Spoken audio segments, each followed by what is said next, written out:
Halo. Kemarin itu kan ramai banget nih Kasil mengumumkan tentang penangguhan penahanan Nikita yang diterima tapi ternyata ditolak tuh gimana Kasil? Awal mulanya seperti apa? Oke. Saya meluruskan dulu ya bahwa penangguhan penahanan itu bukan ditolak. Kemarin dari Humas PN Jakarta Selatan mengatakan sedang dimusyawarahkan. Nah, di hari itu ketika saya mengumumkan A1 tentang penangguhan penahanan, memang sampai malam, sampai sekiranya jam 11 malam itu hari Kamis, Nikita juga sedang menunggu-nunggu. Ternyata hakimnya pulang karena capek ya. Sampai malam itu sampai jam setengah 11. Nah, di situ saya dapat informasi A1 ya, mengatakan bahwa surat permohonan penangguhannya diterima. Dan saya mendapatkan fotonya gitu, foto berupa surat penangguhan penahanan diterima. Nah, lantas A1 lagi, kita kan saya ini sekarang miss A1 kan ya. A1 lagi bahwa ini tinggal menunggu karena hakimnya pulang. Karena mengingat bahwa penangguhan penahanan ini itu atas dasar majelis hakim yang sedang menyidangkan keputusannya dan juga jaksa yang menyidangkan serta penyidik yang kemarin sebagai penyidik kasus Nikita Mirzani. Jadi ada 3 tanda tangan atas penangguhan penahanan ini. Dan itu katanya sudah ditandatangani A1 dan bahkan saya punya 2 orang yang bisa saya percaya yang mengaminkan hal tersebut. Namun setelah saya cek SIPP PN Jakarta Selatan ya, ternyata ada penambahan penahanan luar biasa. Ini yang saya kaget juga. Oh, berarti ada sesuatu yang tidak suka dengan Nikita. Karena saya percaya bahwa kasus Nikita ini penuh dengan rekayasa, penuh dengan kriminalisasi, dan penuh tukang sulap di dalamnya. Gitu. Dan penangguhan penahanan sebetulnya adalah hak asasi manusia. Sesuai dengan Undang-Undang Nomor 39 tahun 1999. Apalagi nih kita punya 3 orang anak. Yang kecil baru aja jatuh sakit dan sedang tahap penyembuhan. Jadi kalau sampai tidak dikabulkan itu sepertinya semena-mena lah menurut saya. Dan ketika bicara A1 itu sebetulnya sudah goal, namun seperti ada yang menahan. Dan dibuktikan dengan adanya perpanjangan penahanan luar biasa. Kenapa saya bilang luar biasa? Karena ternyata yang menandatanganinya adalah Pengadilan Tinggi atas perkara di Pengadilan Negeri. Yang awalnya Nikita Mirzani seharusnya di tanggal 14 September 2025 ini sudah keluar. Mau selesai tidak selesai pemeriksaan di pengadilan, Nikita harus dibebaskan demi hukum. Sidang jalan terus, namun ternyata karena ada penambahan penahanan luar biasa yang ditandatangani oleh Pengadilan Tinggi atas perkara di PN, akhirnya ada perpanjangan 15 September hingga 14 Oktober 2025 terhadap Nikita Mirzani. Oke, kalau misalkan awalnya Kasil bilang ini sudah diterima gitu ya, sehingga banyak warganet yang berpikir kalau oke nih kita akan bebas dalam arti kata sidang tetap berlanjut tapi jadi tahanan kota mungkin gitu ya Kak. Nah kalau Kakak sendiri prosedurnya memang sebenarnya seperti apa sih yang benar? Maksudnya gini, kalau tadi kan Kakak bilang kayak ada dugaan indikasi gitu ya, apa ini tidak jadi terjadi gitu. Memang yang prosedur sebenarnya seperti apa sih? Ya, semua terdakwa dan tersangka berhak mengajukan permohonan penangguhan penahanan. Kalau di tingkat penyidikan berarti kepada pihak kepolisian yang menangani perkara tersebut. Kalau di tingkat kejaksaan berarti kepada kejaksaan negeri di mana tempat perkara itu berlangsung. Dan kalau sudah di pengadilan berarti kepada majelis hakim. Dan dalam perkara Nikita Mirzani ini, permohonan penangguhan penahanan ditujukan kepada majelis hakim yang nanti akan di-ACC oleh ketua pengadilan juga. Dan syarat itu sebenarnya tidak sulit untuk meminta penangguhan penahanan.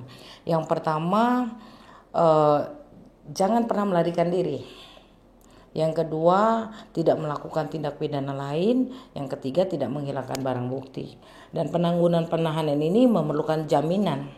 Jaminan bisa berupa uang, bisa berupa orang. Nah, Artinya orang ini tidak boleh orang luar ya, bisa pengacaranya, bisa anak-anak kandungnya atau suaminya atau istrinya gitu.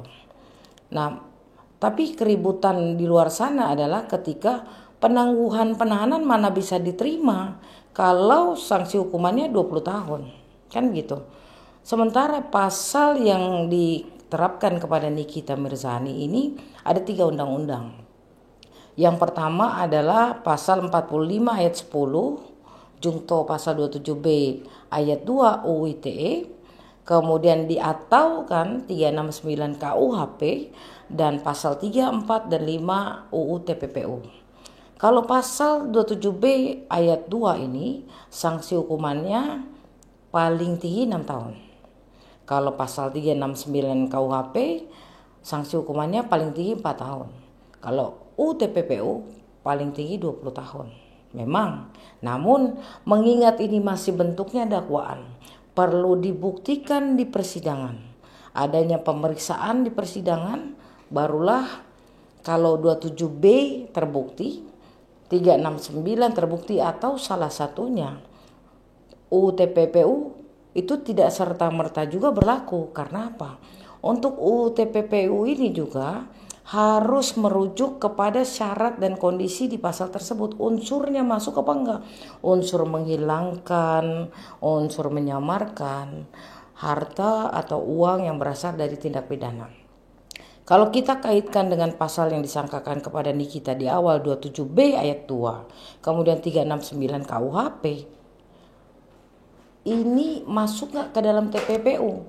Karena di TPPU ini ketika bilang menyamarkan, menghilangkan, di mananya? Perlu pembuktian secara uji material. Ya, kalau dalam perkara pidana yang paling penting adalah kebenaran material.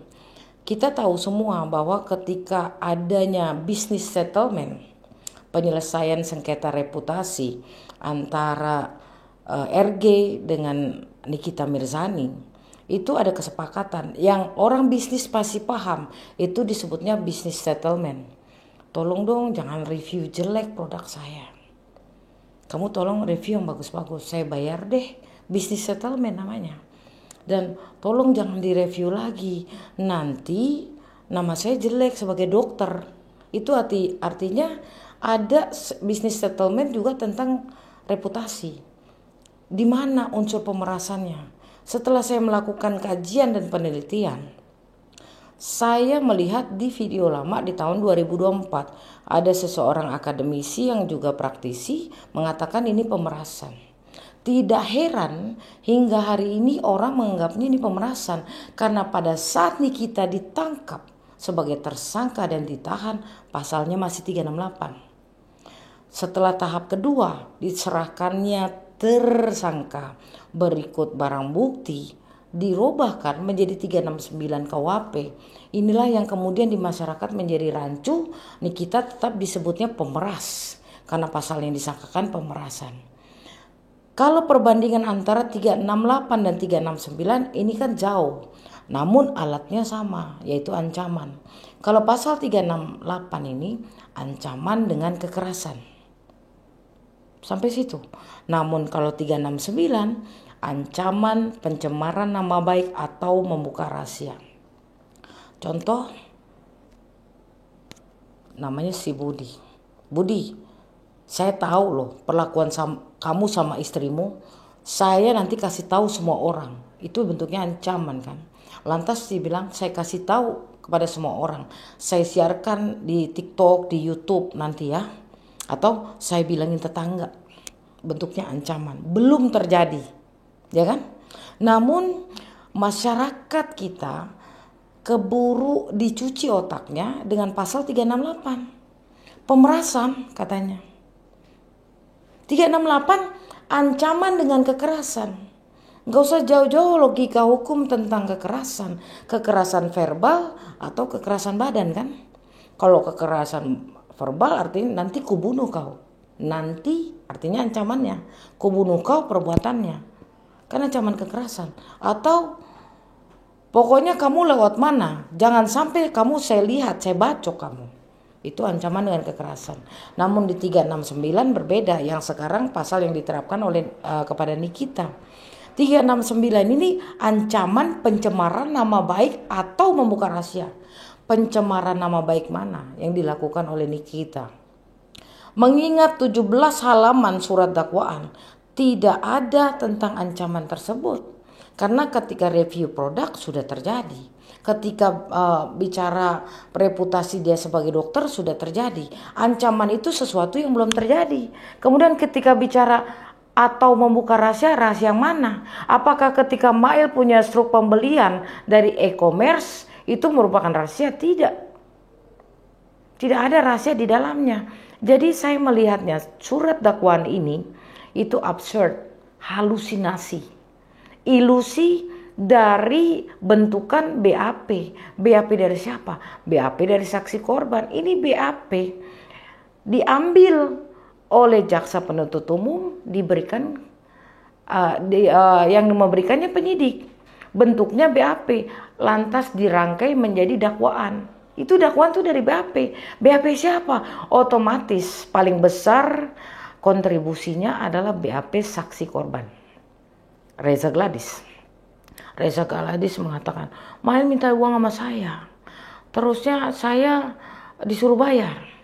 Saya menghubungi Mail, menghubungi Oki. Oke?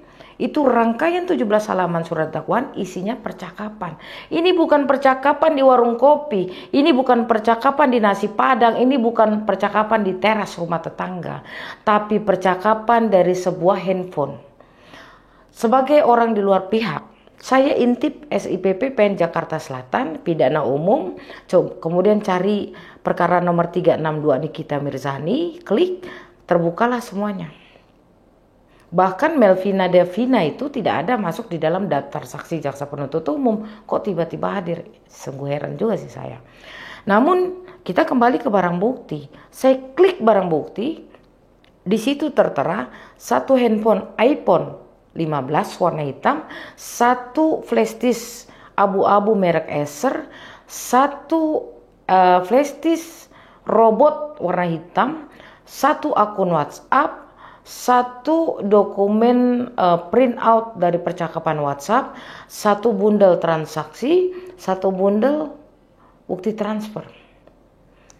Dan saya teliti lagi ketika saya klik SIPP PN Jakarta Selatan, tertera di pojok kiri bawah tulisannya barang bukti tidak pernah diberikan ke pengadilan. Tahu artinya tidak diberikan ke pengadilan? Artinya bahwa barang bukti itu tidak relevan dengan pasal yang didakwakan. Bahwa barang bukti itu mungkin saja hilang. Atau yang paling krusial sekali yang ada di pikiran saya, barang bukti itu tidak pernah disita dari pemilik sesungguhnya. Karena kalau kita melihat SIPP PN Jakarta Selatan, iPhone 15 tanpa nama. Namun nomor HP yang tertera di iPhone tersebut nomor RG. Nomor yang tertera di akun WhatsApp tersebut nomor RG. Bahkan email HP iPhone-nya nomor punya RG. Namun kemana barang-barang tersebut? Tidak pernah dihadirkan di muka pengadilan.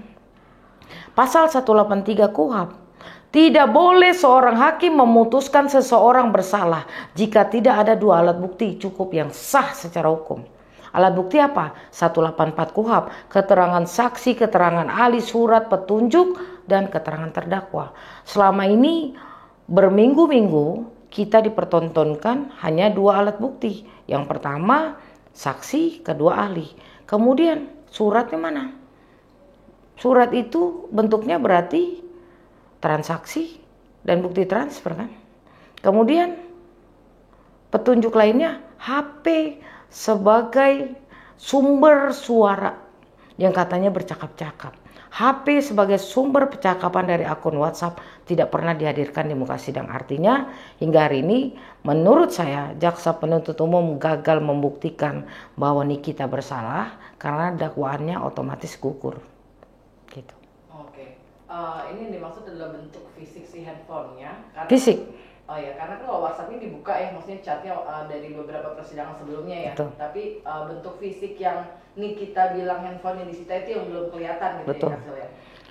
Karena gini, kita ini dalam hukum pidana membuktikan pembuktian formil dan pembuktian material. Contoh begini, material itu bentuk fisik HP-nya, tolong diperlihatkan di muka sidang.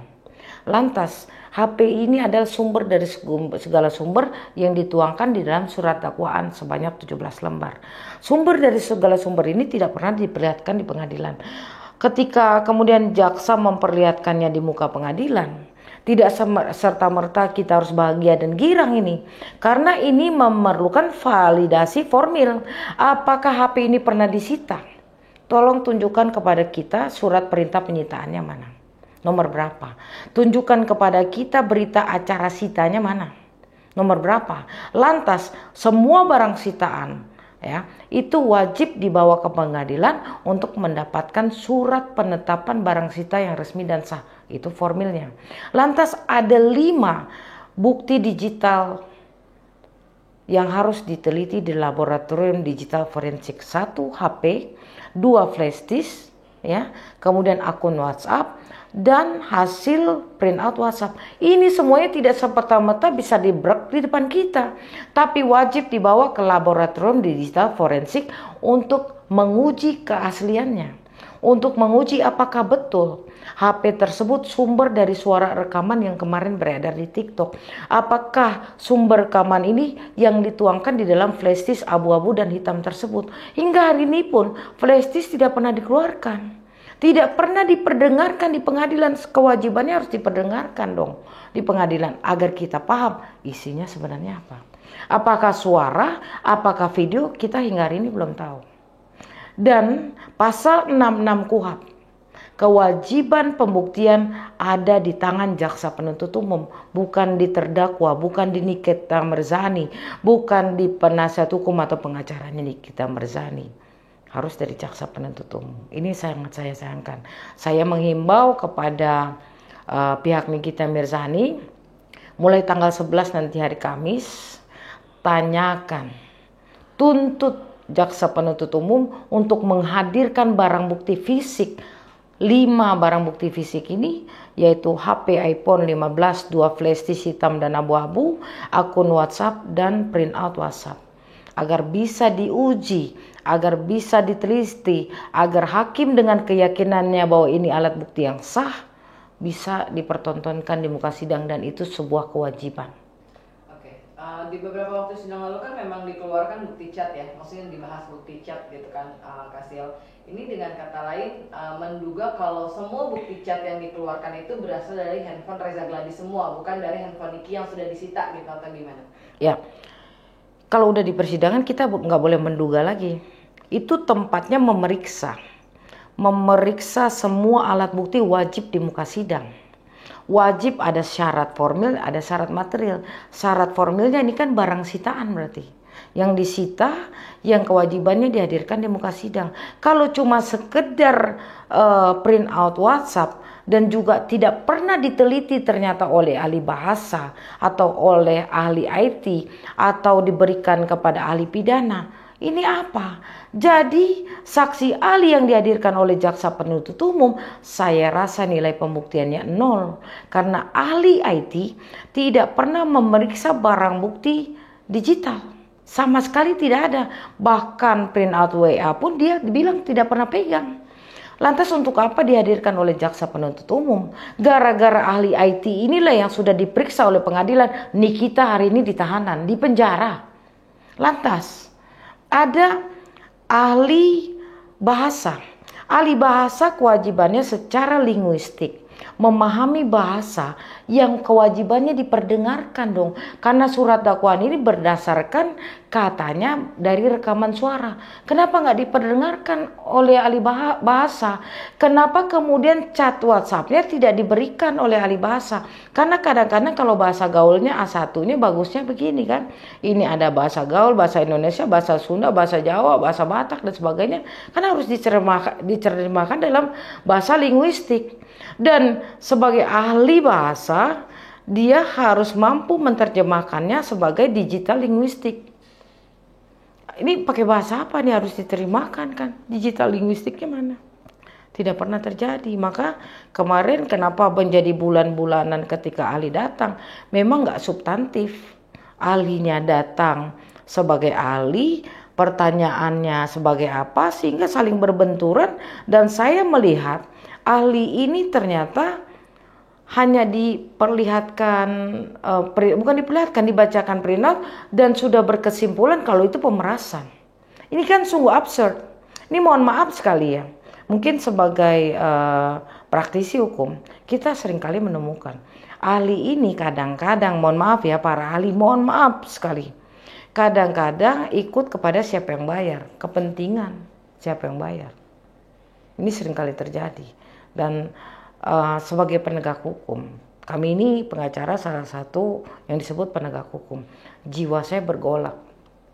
Toh nggak menyulitkan saya juga kok. Saya tinggal duduk di HP, lihat di TikTok komal-komal, kemudian saya memberikan pandangan. Bahkan saya sudah membuat 24 lembar pandangan hukum saya, ditambah terakhir sekali setelah datangnya saksi dan ahli ini 5 lembar lagi. Saya bikin sendiri. Dan sudah menempel di kepala saya, jadi tinggal tanya aja. Oke, kembali ke soal penangguhan Ya. penahanan yang ternyata waktu itu sebenarnya yang bikin Kak Sil berani speak up itu kan maksudnya gini loh. Banyak warganet ya, baik itu pendukung Niki atau mungkin fansnya Niki gitu yang berharap Niki ini mendapatkan penangguhan penahanannya gitu. Kemudian muncullah Kak Sil nih yang berani speak up kalau Niki akan penangguhan Niki akan diterima gitu. Pada saat itu apa sih membuat Kak Sil itu yakin gitu, dan apa yang bikin Kak Sil akhirnya kaget kok ternyata ditolak? Ya. Nggak ditolak loh, masih dimusyawarahkan. Ini saya luruskan ya, tidak ditolak. Tapi masih yakin kalau ini akan dikabulkan gitu? Yakin dong, karena kita bicaranya sesuai fakta bahwa Nikita ini adalah seorang ibu dengan 3 orang anak. Satu anaknya masih disebutnya anak-anak, perlu perlindungan ibu. Kita bicara hak asasi manusia. Jangan bicara Nikita pemeras, Nikita ini penjahat. Lo belum ketok palu kok. Masih harus ada azas praduga tak bersalah di otak kita, di pikiran kita. Itu yang bikin Kak Sil yakin itu bakalan pada hari itu, hari Kamis ya, malamnya ada 2 orang teman saya di sana menemani Nikita sampai setengah 12. Kok Nikita nggak pulang? Saya bilang masih menunggu ini soal penangguhan penahanan, karena tadi lupa ditanyakan kepada hakim sebelum ketok palu. Ternyata malam itu hakimnya udah pulang. Ya kan, sudah diterima Kak, bahkan ditunjukkan email, ada email, balasan email. Tapi di situ juga saya mendengar sesuatu yang tidak bisa saya jelaskan di sini lah. Tapi A1 saya bilang saya bisa pertanggungjawabkan, tidak masalah. Kalau marah kenapa memangnya? Apakah saya membuat kegaduhan, kerusuhan? Kalau benar Anda penggemar Nikita, kemudian Anda ini sebagai pendukung Nikita, seharusnya apa yang saya ucap bentuk doa dong. A1 saya ini A1 gaul. Ini ada sesuatu yang baik nih, ada sesuatu yang bagus.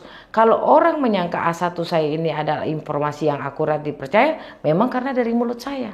Lantas kegaduhan ini, apakah berasal dari lawannya Nikita atau dari pendukung Nikita? Kalau dari pendukung Nikita, saya berharapnya itu bentuk doa.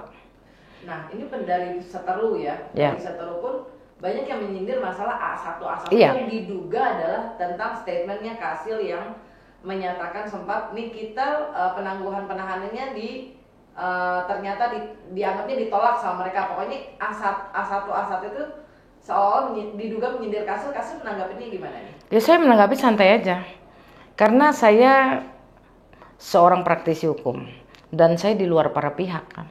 Saya tidak terlibat di dalamnya. Saya menyatakan apapun, ada kebebasan saya di sana. Dan saya meminta kepada seluruh pendukung Nikita, anggap ucapan saya adalah doa. Kalau musuhnya Nikita, pasti kejar saya. Dibilang saya berbicara tidak pada tempatnya. Terjadi nggak? Apanya? Maksudnya terjadi nggak ada Seteru Nikita kan memang ada yang ngebahas tentang banyak. A1 itu Kak Sil ini nggak diserang juga, nggak dianggap dibully? Ya. Dibully. Bahkan saya dengar ada yang mau bawa ini ke media dan menuntut saya meminta maaf. Ada yang bawa ke media, nanti saya mau dilaporkan. Silakan bos, silakan. Karena kalau saya ini setia dengan apa yang saya kerjakan.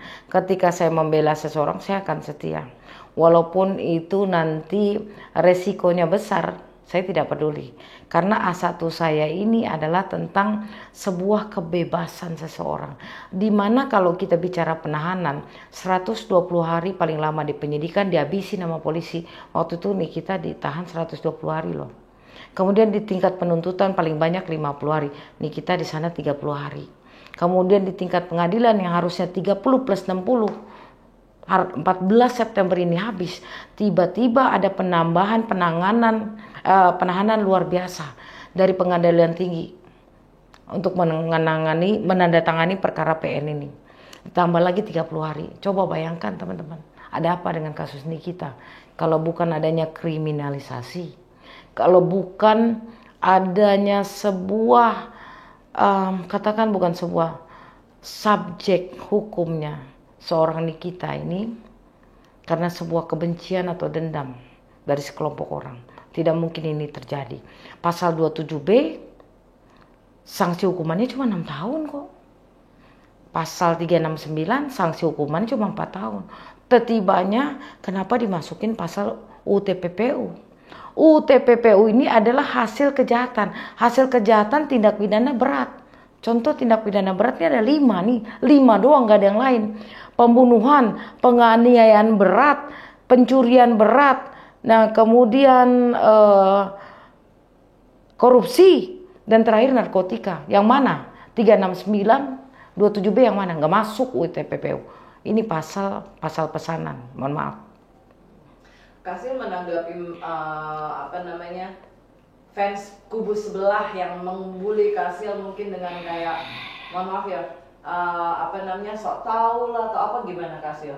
Ya nggak apa-apa, kalau memang saya tahu kok, saya punya ilmu hukum dan saya tahu syarat-syarat penangguhan. Saya cuma mau bilang kenapa sih ada yang nahan, kenapa nggak suka nih kita ditangguhkan. Kok ditangguhkan ini kan artinya cuma badannya di rumah. Kalau nanti sidang tetap jalan kok sidangnya. Kenapa ada orang yang berusaha untuk mencegah Nikita? Berarti sampai sekarang Kasil masih yakin kalau harusnya penahanan kamarnya saya yakin, keluar gitu? Yakin karena memang ada indikasi dugaan dan terbukti di SIPP PN Jakarta Selatan terbukti adanya penambahan penahanan luar biasa dari pengadilan tinggi terhadap perkara PN Jakarta Selatan. Terbukti kan? Saya nggak ngomong kosong. Silakan cek SIPP PN Jakarta Selatan perkara nomor 362 Nikita Mirzani. Apakah yang dilakukan fans kubu sebelah gitu ya yang membuli Kasil terkait penahanan yang sebelumnya Kasil umumkan akan terjadi ternyata menurut mereka ditolak, itu membuat Kasil jadi udah deh nggak usah kecampur urusan kita lagi deh gitu, karena banyak terima bulian dari kubu yang membuat kesannya Kasil jadi so tahu gitu. Saya ini pejuang ya. Saya tidak akan pernah meninggalkan apa yang saya perjuangkan. Bulian bagi saya anggap aja vitamin. Karena dengan semakin kita dibully, saya khususnya semakin kuat. Dan saya hanya minta kepada Allah Subhanahu wa taala para pembuli ini dibuka hatinya agar menjadi orang yang lebih baik dan tidak lagi membuli. Dan keyakinan saya tetap A1. Boni kita, penangguhan penahanannya itu akan dikabulkan dan sudah dikabulkan sebetulnya. Mau dibilang so tahu, no problem. Mau dibilang mau viral, mau pansos, no problem. Karena bagi saya ini persoalan kebebasan seorang. Saya penegak hukum. Tujuan saya masuk ke dalam perkara ini karena jiwa penegakan hukum saya terpanggil. Negara kita ini masih bobrok penegakan hukumnya. Lihat kasus Subang, lihat kasus Cirebon, kasus Palembang, anak kecil yang diculik, dipukuli, disiksa. Begitupun kasus Cirebon, begitupun kasus Subang. Masih bobrok. Kalau bukan kita pengacara yang bersuara, siapa lagi? Saya mau dikatain apa tadi? Pansos sok tahu. Tidak masalah. Terima kasih malah. Badan saya lebih enteng, dosa saya ditransfer. Gitu aja. Oke, kalau tadi kita bicara penangguhan penahanan ya Kasil ya, yang menurut Kasil harusnya tuh terjadi, tapi ada indikasi ikut campur orang yang sedang menahan gitu ya. Betul. Sekarang kita bicara tentang prediksi Kasil masalah tuntutan atau Putusan. Nikita nih, kira-kira menurut Kasil bayangannya tuh berapa lama sih? Tadi kan Kasil sempat Ya. kayak ngerasa enggak kok TPPU nggak masuk gitu kan? Gimana Kasil? Oke. Ini kan dakwaannya kumulatif ya, harus dibuktikan satu persatu. 2 kumulatif utama, 27B dan 369. Telah hukum saya tidak akan ada yang terbukti unsur pidananya. Kemudian UTPPU berlaku apabila salah satu dari pasal ini terbukti. Jadi prediksi saya putusan bebas atau Vrijspraak, putusan bebas untuk Nikita Mirzani. Sepahit-pahitnya, jika ada orang yang mau bermain pun pasti ada angka dong vonisnya, ya kan? Berapa tahun ada angka. Kalau Kasil angka, kalau misalnya sampai prediksi angka ada nggak? Nggak ada saya. Tetap putusan bebas Vrijspraak. Karena saya melihatnya syarat formil dan syarat kebenaran material ini di kasus Nikita sulit dibuktikan. Dan jaksa penuntut umum ya sebagai orang yang berkewajiban membuktikan sesuai dengan pasal 66 KUHP tidak mampu membuktikan atau gagal membuktikan, sebenarnya dakwaan ini sudah lumpuh dari awal. Cacat hukum gitu maksudnya? Bukan cacat hukum sih. Jadi dakwaannya ini unsur-unsur atau deliknya tidak ada yang masuk gitu. Jadi makanya Nikita harus dibebaskan bos. Putusan bebas Vrijspraak. Tidak boleh ada vonis bersalah terhadap Nikita itu. Bagaimana dengan sikap Nikita kepada jaksa atau seperti itu? Apakah mempengaruhi juga? Karena kan katanya mempengaruhi ya, katanya gitu ya, kita sebagai orang awam yang tidak mengerti nih. Jadi gini ya, seorang terdakwa dan penasihat hukumnya wajib membela dirinya mati-matian. Ini persoalan kebebasan hidupnya. Berapa tahun vonisnya berarti dia di penjara dong. Kebebasannya tidak ada. Maka di persidangan inilah disebutnya pemeriksaan persidangan. Terdakwa diberikan kebebasan untuk membela dirinya mati-matian. Justru yang melanggar ini adalah jaksa penuntut umum. Sangat melanggar. Haknya terdakwa ini dikebiri saya lihat. Baru ngomong separuh dipotong sama hakim. Baru ngomong separuh dipotong sama jaksa. Bagaimana terdakwa dan penasihat hukumnya bisa membela diri? Ini salah besar loh. Karena pengadilan ini tempatnya diperiksanya alat bukti. Yang punya kewajiban jaksa penuntut umum. Oke, Kasil, ini kan udah banyak saksi yang ini ya yang dihadirkan ya Kasil ya. Dan Kasil kan bilang tadi menurut Kasil prediksinya itu adalah bebas karena tidak ada unsur yang unsurnya tidak putusan bebas prediksinya putusannya bebas karena unsurnya kurang memenuhi gitu ya. Nah, dari saksi yang sudah dihadirkan di persidangan kita gitu ya. Banyak orang yang bilang saksi-saksi tersebut cukup memberatkan kita atas dakwaannya. Kalau Kasil bilang prediksinya putusan bebas, apakah saksi yang sudah dihadirkan di persidangan itu menurut Kasil justru meringankan? Oke. Saya membacanya sebagai orang hukum, kita bagi dua nih. Ada yang pro, ada yang kontra dong. Kalau yang pro akan bilang, wah ngaco itu, BAP-nya ngaco kan gitu.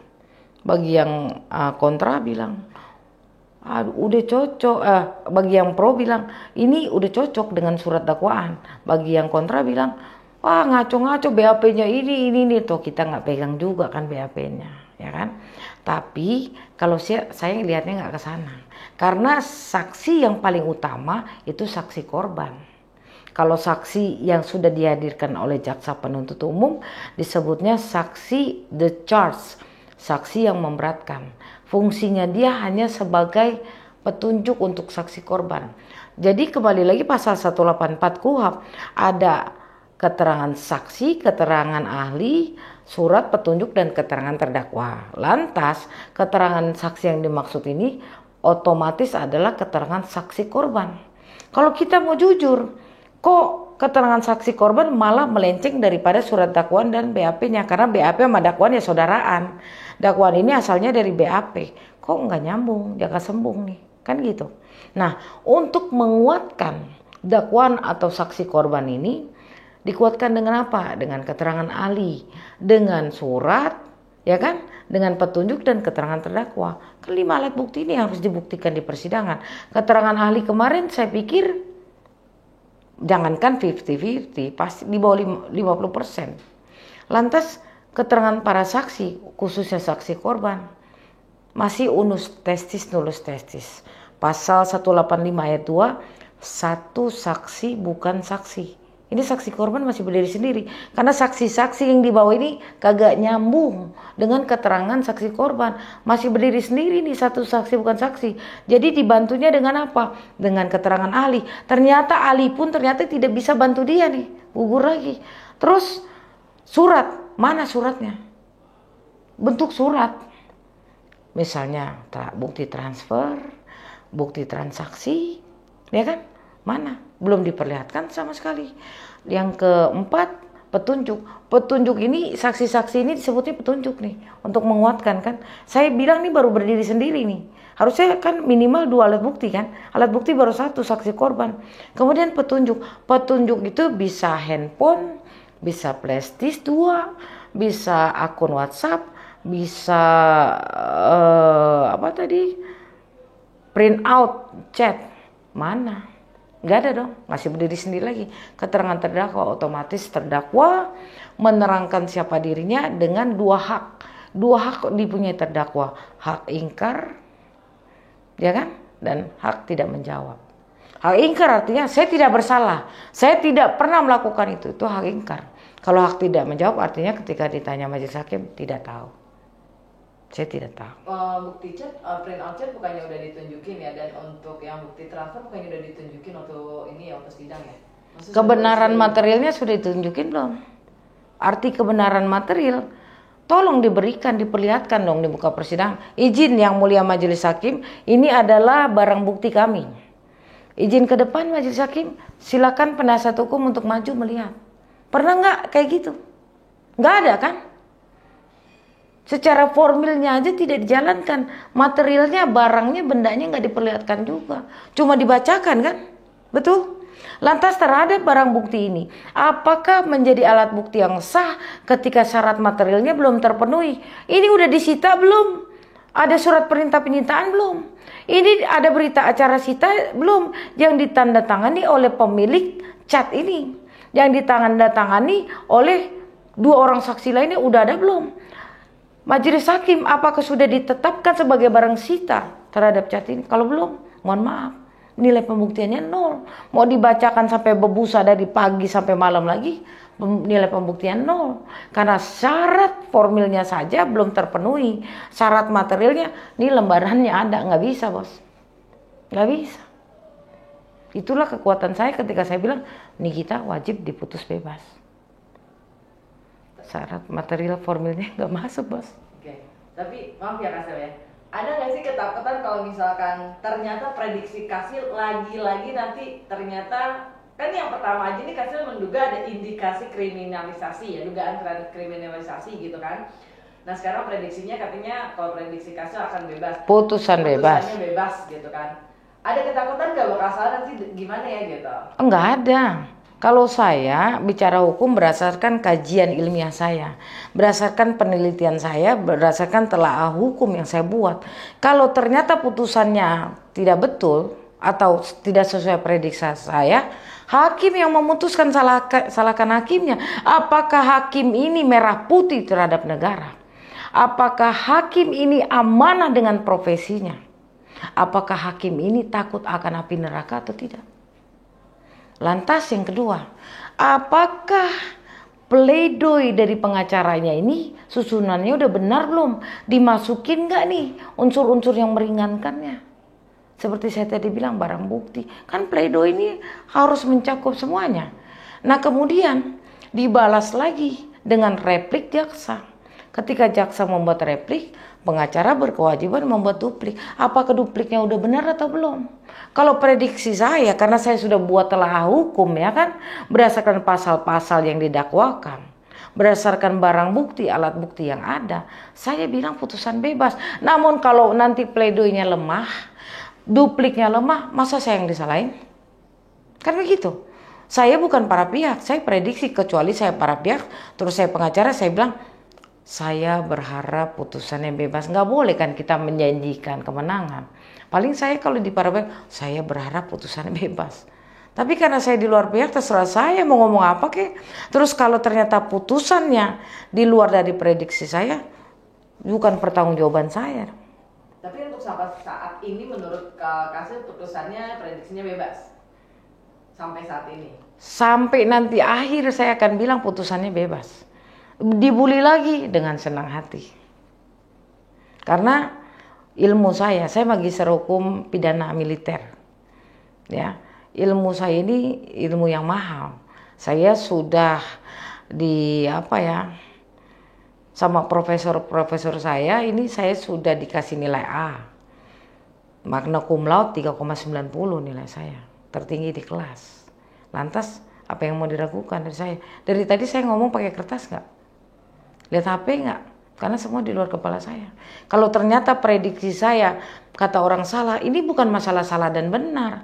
Lihat juga di persidangan, pleidoinya udah bagus belum? Pemeriksaan alat bukti di persidangan sudah sesuai dengan yang diinginkan tidak? Duplik sebagai bantahan dari replik dan tuntutan udah bener apa belum bikinnya? Kemudian hakimnya kembali lagi. Keyakinan hakim terhadap alat bukti ini udah benar atau belum? Begitu. Nggak takut saya dibully. Itu urusan belakangan. Karena yakin dengan putusan tersebut dari unsur-unsur yang tadi disebutkan. Iya, yakin dengan kajian hukum ilmiah saya ini. Gitu. Siap. Thank you, Kasil. Thank you.